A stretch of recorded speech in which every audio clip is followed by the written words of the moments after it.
Sa isang liblib na isla kung saan isang malungkot na bantayog na tore ang matayog na nakatayo laban sa mahamag na abot-tanaw, naninirahan ang isang kalbong lalaki na ngayoy kilala sa pangalang Mason.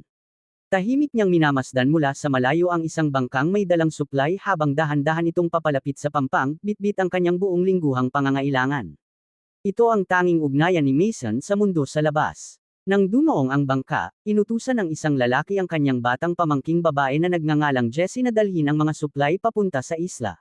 Maingat na lumapit ang munting bata sa bahay ni Mason, inilapag ang mga gamit sa harap ng pinto, at nag-iwan ng isang maliit na regalo bilang palakaibigang pagbati. Malinaw na sinusubukan niyang makilala ang misteryosong panauhin. Gayunman, wala talagang balak si Mason na tumugon, nagtatago siya sa mga anino, tumatanggi sa anumang pakikipag-ugnayan sa tao. Nang makita ito, wala nang magawa si Jessie kundi ang tahimik na umalis. At ang eksenang iyon ay paulit-ulit na nangyari sa loob ng maraming buwan. Makikita na unti-unting inilalarawan ang monotonong at mapag-isa na buhay ni Mason. Araw-araw, namumuhay siya sa pag-iisa sa isang bahay sa gitna ng isang liblib na isla. Ang tanging kasama niya ay isang tapat na aso. Para kay Mason, ang bihira at halos nag-iisang kasiyahan sa nakakabagot na buhay na ito ay ang paglalaro ng chess, kung saan pansamantala niyang nakakalimutan ang mundo sa labas at ang mga bagay na mabigat na dinadala ng kanyang puso. Tahimik na lumipas ang panahon sa loob pa ng ilang buwan hanggang sa isang araw, muling lumitaw si Jessie sa isla dala ang pamilyar niyang paghahatid. Sa pagkakataong ito, hindi na niya ito palalagpasin. Malakas niyang tinawag ang pangalan ni Mason, pinilit siyang lumabas ng bahay at tanungin kung ano ang gusto niya. Sinamantala ni Jessie ang pagkakataon at ibinuhos ang pagkadismaya sa kanyang puso. Sinabi niyang sa loob ng maraming buwan, sa tuwing maghahatid siya ng mga gamit, palagi siyang nag-iiwan ng munting regalo. Ngunit ni minsan ay hindi tumugon si Mason o kahit kinilala man lang ang kanilang pag-iral. Sa harap ng mga sambat na iyon, diretso at walang paligoy na idineklara ni Mason na simula ngayon, hindi na niya kailangang bumalik pa. Ang malamig na mga salita ay hindi napigilan si Jessie, at sumagot siya, tinatanong kung bakit ganoon kasama ang kanyang pag-uugali. Ngunit hindi na nag-abala si Mason na magpaliwanag. Basta na lamang niyang isinara ng malakas ang pinto sa harap ng munting bata. Sugatan ang damdamin, bumalik si Jessie sa bangka ng kanyang tiyuhin. Ngunit sa mismong sandaling iyon, biglang dumating ang isang malakas na bagyo. Umuungal ang hangin at marahas na naglalakihan ang mga alon, ginagawang isang hindi mapigil ang galit ang dagat. Sa gitna ng kaguluhan, tumaob ang maliit na bangkang sinasakyan ni Jessie dahil sa mga alon. Nagpumiglas ang bata at unti-unting lumubog sa umiikot na tubig. Mula sa loob ng bahay, nasaksihan ni Mason ang buong pangyayari sa pamamagitan ng bintana. Walang kahit isang segundong pag-aalinlangan, agad siyang sumugod palabas, tumalon sa kanyang bangka, at dumiretso sa puso ng bagyo. Sa gitna ng nakakasilaw na ulan at malakas na hangin, sumisid si Mason sa tubig, pilit na nilalabanan ang mababangas na alon habang isinusugal ang kanyang buhay upang langoying papunta kay Jessie at iligtas siya. Nang marating niya si Jessie, nabigla si Mason nang mapagtanto na wala na roon ang kanyang tiyuhin. Tinangay ito ng malakas na agos at nalunod sa gitna ng bagyo. Walang oras para magluksa, ginamit ni Mason ang lahat ng kanyang lakas upang maiahon si Jessie papunta sa bangka. Buong desperasyon niyang sinubukang iligtas ang bata, paulit-ulit na gumagawa ng chest compressions at mouth-to-mouth resuscitation. Pagkalipas ng ilang segundong puno ng matinding tensyon, biglang umubo ng malakas si Jessie, nagluwa ng tubig, at unti-unting nagkamalay. Agad siyang ibinalik ni Mason sa bahay sa isla. Habang sinusuri ang kanyang kalagayan, natuklasan niyang malubha ang mga sugat ni Jessie, lalo na ang malalalim na hiwa sa kanyang binti. Matapos mapanatiling maayos ang sitwasyon, napilitan si Mason na sabihin ang masakit na katotohanan na hindi na nakaligtas ang kanyang tiyuhin. Ang balitang iyon ay tumama na parang nakamamatay na suntok. Tuluyang bumigay si Jessie, humahagulhol ng hindi mapigilan sa bigat ng biglaang pagkawala. Kinabukasan ng umaga, muling sinuri ni Mason ang sugat sa binti ni Jessie at napagtanto niyang mas malala ito kaysa sa una niyang inakala. Maingat niyang nilinis ang sugat, binalutan ito, at ginamo sa abot ng kanyang makakaya. Sa panahong iyon, ibinahagi ni Jessie na bukod sa kanyang tiyuhin na kamakailan lang pumanaw, wala na siyang iba pang kamag-anak. Silang dalawa lamang ang umaasa sa isa't isa sa lahat ng panahong iyon. Ngunit hindi na ikinagulat iyon ni Mason, sapagkat ang tiyuhin ni Jessie ay dati pala niyang matalik na kaibigan. Pareho silang naglingkod sa Navy at ilang beses nang magkasamang humarap sa pagitan ng buhay at kamatayan. Matapos ibunyag ang katotohanan, lumabas si Mason ng bahay upang ipagpatuloy ang kanyang araw-araw na gawain, iniwan si Jessie na mag-isa sa bahay sa gitna ng tahimik at liblib na isla. Habang wala si Mason, naglibot si Jessie sa loob ng bahay at nakakita ng isang kutsilyo. Tahimik niya itong itinabi bilang panangga sa sarili sakaling may masamang mangyari. Nang gabing iyon, biglang nagising si Mason dahil sa mga sigaw ni Jessie mula sa isang bangungot. Lumapit siya upang pakalmehin ang bata, ngunit sa matinding takot, biglang inilabas ni Jessie ang kutsilyo at itinuro ito sa kanya. Hindi natakot si Mason, ni hindi rin siya nagpakita ng marahas na reaksyon. Kalmado siyang nagsalita, dahan-daang pinapakalma si Jessie hanggang sa unti-unti nitong mabawi ang kanyang sarili. Nang mawala ang takot, maingat pang ipinakita ni Mason kung paano hawakan ng tama ang kutsilyo, pati na rin ang mga pangunahing paraan ng pagtatanggol sa sarili. Sakaling dumating ang araw na mapilitan siyang ipagtanggol ang kanyang sarili, ipinapakita ng kilos na iyon na sa ilalim ng malamig na panlabas na anyo ni Mason, tunay niyang pinahahalagahan ang kaligtasan ni Jessie. Sa paglipas ng mga araw, unti-unti niyang inaalagaan si Jessie na parang sariling anak. Inaalala niya ang bawat kain at tulog nito, tinitiyak na palaging ligtas si Jessie at may sapat na pangangailangan. Unti-unti ring nakibagay si Jessie sa bagong buhay sa isla. Naging malapit siya sa aso ni Mason, at naglalaan ng maraming oras sa pakikipaglaro rito. Sa pagtanaw sa eksenang iyon, unang pagkakataon muling nakaramdam si Mason ng simpleng saya sa kanyang puso matapos ang mahabang panahon. Hindi nagtagal, napansin ni Jessie na hindi kailanman binigyan ni Mason ng pangalan ng aso. Buong sigla niyang napagdesisyonang tawagin itong Tommy. Ang simpleng ngunit mainit na pangalang iyon ay hindi tinutulan ni Mason. Nagulat pa siya nang matuklasan na marunong din palang maglaro ng chess si Jessie, at tunay siyang humanga sa husay nito. Gayunpaman, ang panandaliang kapayapaang iyon ay mabilis na nabasag, makalipas ang isang linggo, nang muling suriin ang sugat sa binti ni Jessie, napagtanto ni Mason na hindi pa rin humuhupa ang pamamaga. Naunawaan niyang hindi sapat ang kanyang pansamantalang mga hakbang. Kailangan ni Jessie ng gamot at wastong pangangalagang medikal. Wala nang ibang pagpipilian, napagpasyahan ni Mason na kailangan niyang lisanin ang isla. Sumakay siya sa bangka patungo sa pinakamalapit na bayan upang maghanap ng gamot para sa bata. Sa tindahan sa mainland, palaging ibinababa ni Mason ang kanyang sombrero upang itago ang kanyang mukha, sinasadyang iwasan ang mga security camera bilang isang nakaugaliang malalim ng nakabaon sa kanyang isipan. Ang bawat galaw niya ay maingat at lihim, walang iniiwang bakas. Samantala, sa kabilang panig ng karagatan, sa isang tensyonadong kapaligiran sa isang mataas na antas na pagdinig sa loob ng pamahalaan ng Britanya, walang tigil na tinatanong ng mga mambabatas si Manifort, ang dating direktor ng MI6, tungkol sa isang lubos na lihim na programang kanyang nilikha na tinawag na EVA. Isa itong sistema para sa iligal na pagmamanman ng mga komunikasyong pantelepono sa pandaigdigang saklaw, na direktang nagbibigay ng datos ng intelihensya sa MI6. Malinaw na isa itong seryosong paglabag sa pribasya ng milyon-milyong tao. Sa harap ng mabibigat na paratang, mariin pa ring ipinagtanggol ni Manifort ang kanyang mga ginawa. Ipinahayag niya na napigilan ng Project EVA ang hindi mabilang na mga planong terorista at nakapagliligtas ng maraming inosenteng buhay. Gayunpaman, hindi tinanggap ng korte ang argumentong iyon at iniutos ang agarang pagsasara ng programa. Pagkatapos umalis sa pagdinig, agad na hinanap ni Manifort ang punong ministro upang makipag-usap. Lubos na nauunawaan ng punong ministro ang napakalaking estratehikong halaga ng Project EVA, ngunit sa gitna ng nalalapit na halalan, hindi niya maaaring hayagang ipagtanggol ang isang programang puno ng iskandalo. Tahasang sinabi ng punong ministro kay Manifort na kailangan muna niyang manahimik, kahit hanggang matapos lamang ang eleksyon. Bilang kapalit, maaaring magpatuloy ng lihim ang Project EVA sa loob ng maikling panahon, sa kondisyong tuluyang umurong si Manifort mula sa mata ng publiko. Samantala, bumalik kay Mason. Habang namimili, casual niyang pinipili ang ilang bagong damit para kay Jessie. Sa paglabas niya ng tindahan, hindi sinasadyang napadaan siya sa likuran ng isang grupo ng mga sikat na taong nagbi-video. Hindi niya alam na ang video ay nakolekta at sinuri ng MI6A system. Sa loob lamang ng isang iglap, iniskan ng sistema ang mukha ni Mason at agad na naglabas ng babala.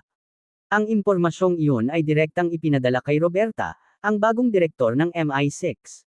Nang buksan niya ang file, nalaman ni Roberta na si Mason ay isang internasyonal na terorista, ang utak sa likod ng sunod-sunod na madyugo at nakamamatay na pambobomba.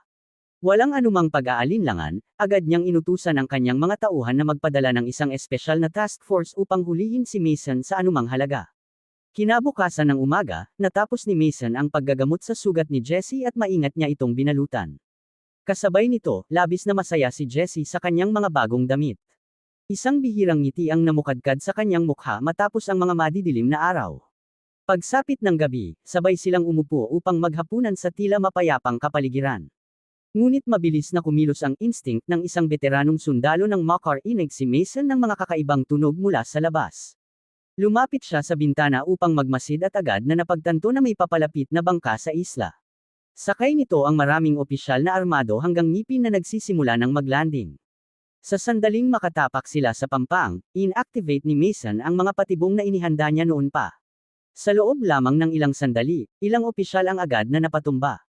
Ang mga nakaligtas ay nahulog sa kaguluhan, isa-isang pinabagsak ng mga sistema ng depensa ni Mason. Isa sa kanila ang nagawang matukoy ang kinaroroonan ni Mason at agad na nagpaputok, tinamaan siya. Sa kabila ng sugat, hindi bumagal si Mason. Diretso siyang sumugod sa hanay ng kalaban at nakipaglaban ng malapitan. Sa harap ng nakakatakot na bilis at husay ni Mason, walang sino man ang nakapanindigan. Sa gitna ng sagupaan, sinubukan ng isang opisyal na lapitan si Jesse. Naamoy ng asong si Tommy ang panganib. Agad itong sumugod upang ipagtanggol ang bata, ngunit sinalubong lamang ito ng malamig na putok ng baril. Bumagsak ang aso sa mismong lugar. Nang masaksihan ang eksenang iyon, galit na sumugod si Jesse patungo sa kalaban, ngunit agad siyang sinunggaban at kinaladkad palayo. Sa labas, nanatiling malamig at eksakto ang kilos ni Mason, isa-isang pinabagsak ang natitirang mga lalaki. Nang makita niyang nasa panganib si Jesse, agad niyang ibinaling ang kanyang baril at sa tamang sandali ay nabaril ang lalaking may hawak sa kanya. Sa sumunod na segundo, mabilis na sumugod si Mason sa tabi ni Jesse at sinabi sa kanya na kailangan na nilang umalis kaagad. Agad na sumakay si Mason sa bangka kasama si Jesse, iniwan ang lugar na minsan ay naging tanging kanlungan nila. Sa punong himpilan ng MI6, nasaksihan ni Roberta ang buong operasyon sa screen na puno ng pagkabigla. Malinaw na ang taong kanilang kinakaharap ay hindi isang ordinaryong terorista. Nang mapagtanto niyang masigit ang antas ng panganib kaysa sa inaasahan, agad na gumawa si Roberta ng isang matapang na desisyon. Inutusan niyang isabak sa pagtugis ang pinakamapanganib na ahente ng MI6 na nagngangalang Workman. Habang humahati sa mga alon ang bangka sa laot, napansin ni Jesse na sugatan si Mason at hindi humihinto ang pagdurugo. Habang nag-aalalang tinatanong kung sino ang mga taong umatake sa kanila, maikli lamang ang sagot ni Mason, mga multo mula sa nakaraan na bumabalik upang siya'y multuhin. Walang dagdag na paliwanag, iniabot ni Mason kay Jesse ang isang baril at mabilis na itinuro kung paano ito gamitin sakaling dumating sa pinakamasamang sitwasyon. Pagkatapos nito, nagtungo sila sa isang malapit na bahay upang maghanap ng gamot para magamot ang sugat bago mahuli ang lahat. Sa kasamaang palad, napansin ng isang batang lalaki ang palihim na pagpasok ni Mason upang maghanap ng pangunang lunas. Ilang segundo lang ang lumipas, lumitaw ang ama ng bata at itinutok ang baril kay Mason, dahilan upang maging napakatindi ng tensyon. Sa sandaling iyon, lumabas si Jesse at itinapat ang kanyang baril sa lalaki, inilagay ito sa alang-inang posisyon. Ngunit malinaw na wala siyang masamang intensyon at nakiusap sa lalaki na tulungan si Mason. Matapos ang ilang sandaling pag-aalinlangan, napilitan din itong pumayag. Samantala, sa MI6, natuklasan ng isa sa mga tauhan ni Roberta ang isang nakakagulat na katotohanan. Ang teroristang profile na itinalaga ng EVA system kay Mason ay hindi talaga kanya. May sadyang nagpalit ng kanyang pagkakakilanlan. Hindi lamang iyon, ang buong orihinal na file ni Mason ay tuluyang binura mula sa sistema.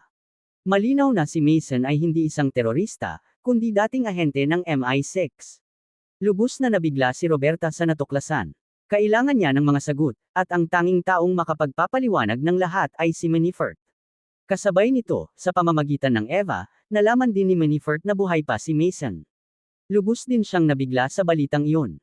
Walang pag-aalinlangan, agad siyang nagpadala ng direktang utos kay Workman, sa sandaling makita mo si Mason, patayin siya at ang batang kasama niya. Pagbalik sa bahay, natapos na ng ama ang paggagamot sa sugat ni Mason.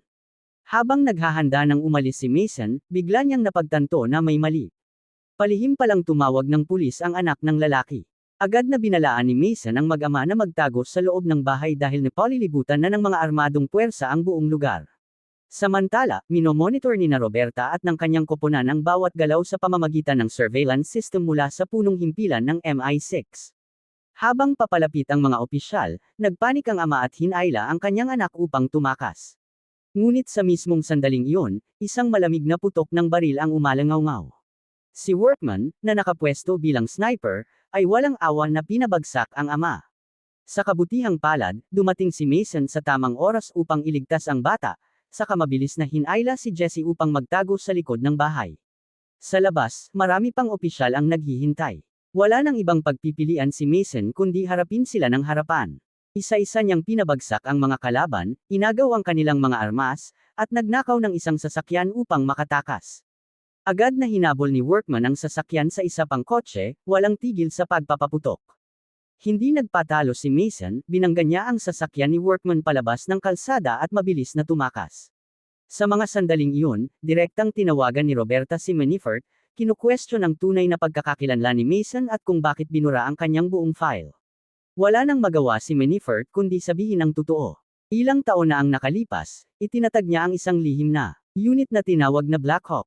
Si Mason ang unang ahente nito, isang elite na mamamatay tao na absolutong sumusunod sa utos at dalubhasa sa paghawak ng pinakamapanganib na mga target sa mundo. Ngunit nagbago ang lahat ng atasan ni Manifort si Mason na paslangin ang isang dayuhang opisyal na itinuturing na banta sa pambansang seguridad. Tumanggi si Mason nang walang ibinigay na tiyak na dahilan. Inakala ni Manifort na naimpluwensyahan si Mason ng target at tuluyang tumalikod sa organisasyon, kaya itinuring siyang traidor. Binigyang diin ni Manifort kay Roberta na si Mason ang isa sa mga pinakamapanganib na ahenteng kanyang sinanay, at kung nais niya itong pigilan, kailangan niyang ilabas ang buong puwersa. Sumang-ayon si Roberta sa salita, ngunit sa kanyang puso ay hindi niya lubos na pinagkakatiwalaan si Manifort. Inutusan niya ang kanyang mga tauhan na maghukay pa ng mas malalim. At doon lumabas ang nakakatakot na katotohanan, ang dayuhang opisyal ay isa palang siyentipikong nagsasaliksik ng libreng lunas sa kanser para sa buong mundo. Ipinapatay siya ni Manifort sa kahilingan ng mga pharmaceutical corporation na mawawalan ng bilyon-bilyong dolyar kung milalathala ang pananaliksik. Iyon ang tunay na dahilan kung bakit tumanggi si Mason sa misyon at tuluyang tumalikod sa MI6. Kasabay nito, sa pamamagitan ng camera system, napagtanto ni Manifort na alam na ni Roberta ang buong katotohanan at hindi siya basta-basta titigil. Sa ibang panig, patuloy sa pagtakas sina Mason at Jessie. Sa daan, tinanong ni Jessie kung dinadala ba siya ni Mason sa kanyang pamilya. Mahinang sagot ni Mason na wala siyang pamilya. Para sa kanya, ang pamilya ay nagdudulot lamang ng kahinaan at pagiging vulnerable. At upang manatiling ligtas si Jessie, hindi niya ito maaaring ilubog pa sa panganib na kanyang kinakaharap. Nakarating sila sa isang simbahan at nakilala si Father Owen, na dating kapareha ni Mason at isang dating IT expert ng MI6. Nabigla si Owen nang makita si Mason na may kasamang batang babae, simple lamang ipinaliwanag ni Mason na si Jessie ay napunta lamang sa maling lugar sa maling panahon. Walang maraming salita, agad silang nagtrabaho upang pasukin ang EVA system. Doon natuklasan ni Owen ang tunay na dahilan kung bakit desperadong hinahabol ng MI6 si Mason. Ang kanyang bagong identidad ay sadyang inilantad at ikinabit sa profile ng isang internasyonal na terorista. Lahat ng ebidensya ay tumuturo sa iisang tao, si Manifort. Nang mapagtantong wala nang babalikan, hiniling ni Mason kay Owen na alagaan at protektahan si Jessie habang siya naman ang haharap at tatapos sa banta sa pinagmulan nito. Agad na tumanggi si Owen, ayaw nang masangkot pa sa mapanganib na ikot ng kamatayan. Ngunit, napansin ni Jessie ang gamot sa kanser ni Owen at sinabing kilala niya iyon. Namatay ang kanyang ina dahil sa sakit na iyon.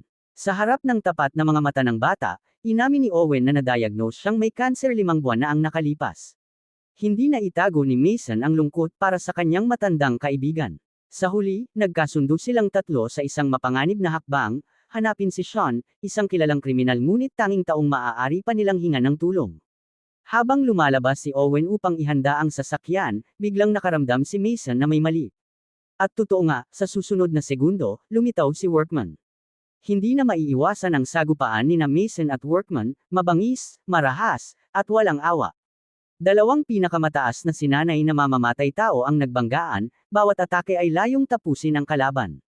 Matapos ang isang nakakabinging laban sa malapitan, nagawang sugatan ni Mason si Workman at agad na hinayla sina Jessie at Owen upang tumakas.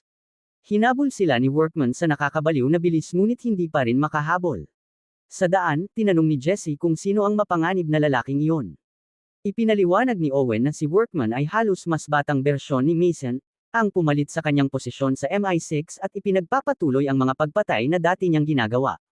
Pagkatapos nito, dinala ni Mason si Jessie sa lungsod upang makipagkita kay Chun. Nang sila na lamang dalawa, tinanong ni Jessie kung bakit hindi siya maaaring manatili kay Mason. Mahinang sinabi ni Mason na napakalaki ng panganib na sumusunod sa kanya, at ang tanging paraan upang tapusin ang lahat ay ang sirain ang pinagmulan nito. Alam niyang hindi niya mapipigilan si Mason, hinawakan ni Jesse ang kanyang kamay at nakiusap na mangako siyang babalik ng buhay. Ngunit nanatiling tahimik si Mason. Hindi niya kayang ibigay ang pangakong iyon. Pagsapit ng gabi, dumating sila sa isang mataong nightclub. Pagpasok pa lamang nila, agad na nakunan ng mga security camera ang kanilang mga mukha, na nag-trigger ng alerto sa sistema. Sa dalawang magkaibang lugar, parehong natanggap nina Manifort at Roberta ang impormasyon at sabay na ipinadala ang kanilang mga puwersa sa lokasyong iyon. Sa loob ng nightclub, nabigla si Chun nang makita si Mason ng personal. Walang paligoy-ligoy, dumiretso agad si Mason sa punto. Hiniling niya na ayusin ni Chun ang pagdadala kay Jesse sa Spain na may bagong identidad at sapat na pera upang mamuhay siya ng ligtas, malayo sa lahat ng panganib. Agad na tumanggi si Chun sa simula, ngunit sinabi ni Mason na hawak ng kanyang hacker ang lahat ng detalye tungkol sa mga container kung saan itinatago ni Chun ang mga batang babae sa mga pantalan. Kapag hindi siya nakipagtulungan, ipapadala ang lahat ng datos diretso sa MI6. At ang kapalit nito ay hindi lamang pera, kundi ang buong imperyo at buhay ni Chun. Nang marinig iyon, agad na nagbago ang mukha ni Chun. Hiniling niya kay Mason na maghintay sandali upang ayusin ang lahat. Sa mga sandaling iyon, hindi na itago ni Jesse ang kanyang sakit. Galit at lungkot ang kanyang naramdaman nang malaman niyang balak siyang ipadala ni Mason ng mag-isa. Makalipas ang ilang sandali, bumalik si Chun na may bagong pasaporte at isang bungkos ng pera. Sinabi niyang naghanda na siya ng contact sa pantalan na magdadala kay Jesse sa Spain ng ligtas. Ngunit sa mismong sandaling lumabas sila ng nightclub, sabay na sinalakay ng mga puwersa nina Manifort at Roberta ang lugar at pinalibutan ang buong gusali. Walang pag-aalinlangan, si Mason ang unang umatake. Gumalaw siya na parang bagyo, malamig at eksaktong pinabagsak ang bawat opisyal. Sa loob ng maikling panahon, nagkalat ang mga katawan sa sahig ng nightclub, walang puwang para sa awa o pag-aalinlangan. Gayunman, sa gitna ng matinding labanan, biglang sinunggaban ng isang opisyal si Jesse at kinaladkad palabas, isinakay sa isang itim na van. Agad na humingi ng tulong si Mason kay Owen. Mula sa malayo, mabilis na nahak ni Owen ang security camera system upang ituro kay Mason ang eksaktong lokasyon ng van. Sumugod si Mason, hakbang-hakbang na umaabante, pinabagsak ang lahat ng humaharang sa kanya na parang isang hindi mapipigilang makinang pandigma. Nailigtas niya si Jesse na nasa matinding takot. Doon tuluyang naunawaan ng bata ang antas ng panganib na palaging sinasabi ni Mason. Nagpatuloy sila sa pagtakas ngunit natuntun sila ni Workman at agad na hinabol. Natapos lamang ang habulan nang marating nina Mason at Jesse ang pantalan. Naroon ang mga tauhan ni Chun na naghihintay kasama ang isang bangka. Pinakalma ni Mason si Jesse at sinabing magiging ligtas siya sa Spain. Sa nanginginig na tinig, sinabi ni Jesse na bukod sa kanyang tiyuhin, si Mason na lamang ang natitira niyang pamilya. Tumingin si Mason ng diretso sa mga mata ng bata at nangakong walang mangyayari sa kanya. Sa mismong sandaling iyon, isang putok ng baril ang umalangaw-ngaw. Agad na itinulak ni Mason si Jesse papunta sa bangka. Mabilis na umalis ang mga tauhan ni Chun, inilayo ang bata mula sa lugar ng kamatayan. Nang humarap si Mason, nakita niyang papalapit si Workman. Kusang hinamon ni Mason si Workman sa isang laban na isa laban sa isa. Walang baril, walang armas. Dalawang elite na ahente ang nagbanggaan sa isang mabangis at brutal na laban, ang sagupaan ng numero 1 at numero 2 ng Black Hawk Squad. Bagamat mas matanda, pinatunayan ni Mason na ang leon ay mananatiling leon. Dinampot niya ang isang bakal na tubo at ibinigay ang huling suntok, tinapos ang buhay ni Workman sa isang iglap. Pagkatapos nito, tahimik na iniwan ni Mason ang pantalan at naglaho sa dilim ng gabi. Kinabukasan, sa kanyang pribadong tahanan, natuklasan ni Manifort na patay na ang lahat ng kanyang bodyguard. Agad niyang naunawaan na si Mason ang may kagagawan. Sa puntong iyon, inamin ni Manifort na si Mason ang pinakamaperpektong sandatang minsan niyang taglay, ngunit nabigo siya dahil hindi na ito sumusunod sa utos. Gayunpaman, hindi pa raw huli ang lahat. Sa mundong ito, pera na lamang ang kailangan upang kontrolin ang lahat at maaari pa silang muling magtulungan upang manipulahin ang MI6, kapalit ng malalaking kontrata sa hinaharap. Ngunit walang pakialam si Mason doon, kalmado niyang sinabi na kung pera lamang ang habol niya sa pagpatay, sana ay naging mersenaryo na lang siya at hindi sumali sa MI6. Higit sa lahat, ang pakikipagtulungan sa isang tulad ni Manifort ay katumbas lamang ng muling paghahanap ng sariling kamatayan. Pagkasabi nito, pinaputok niya ang baril, tinapos si Manifort sa mismong lugar at winikasan ang mga araw ng pagtakas mula sa kamatayan. Pagkalipas ng isang buwan sa Spain, mag-isa si Jessie na nakaupo sa isang maliit na restaurant. Samantala, tahimik siyang sinusubaybayan ni Roberta sa pamamagitan ng Eva system, naniniwalang hindi kailanman tunay na iiwan ni Mason si Jessie, at napagtanto niyang tama siya. Sa labas, palihim na nagpadala si Mason ng regalo kay Jessie. Isa itong queen na piyesa ng chess. Pagkatapos nito, tumalikod siya at naglakad palayo na may kontentong ngiti. Sa loob ng restaurant, natanggap ni Jessie ang regalo at agad na, napangiti ng masaya, alam niyang buhay pa si Mason. Dito nagtatapos ang ating kwento. Salamat sa panunood ng pelikula. Ano ang masasabi ninyo sa pelikulang ito? Mangyaring magkomento sa ibaba.